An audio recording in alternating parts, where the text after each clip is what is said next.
Ligamen is, in Roman Catholic canon law, an existing marriage tie, which constitutes an impediment to the contracting of a second marriage.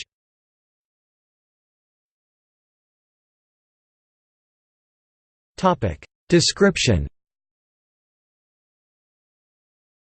Ligamen comes from the Latin word meaning bond.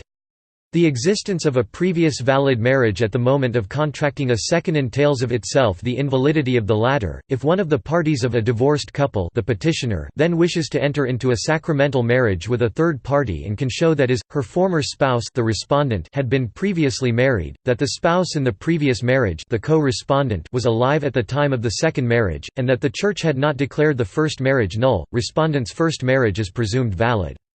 The petitioner may file a ligamen procedure for a determination that her marriage was invalid since the former spouse had an existing prior marriage bond precluding them from contracting a valid second marriage. A putative marriage must be presumed valid, and so constituting the impediment of ligamen, until it is proven invalid. Should the second marriage have been contracted in good faith, if only by one party, and it subsequently appear that the first spouse still lived, then the second marriage would not only be invalid, but the parties to it must be separated by the ecclesiastical authorities, and the first marriage re-established.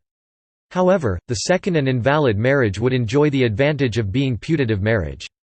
This second marriage, though illegal during the lifetime of the first spouse, may be validly contracted after his or her death. Indeed, should the party who acted bona fide demand it, the guilty one is then bound to contract marriage validly with the petitioner.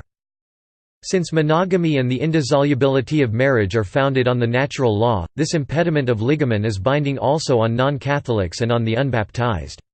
If an unbaptized person living in polygamy becomes a Christian, he must keep the wife he had first married and release the second, in case the first wife is converted with him. Otherwise, by virtue of the Pauline privilege, the converted husband may choose that one of his wives who allows herself to be baptized.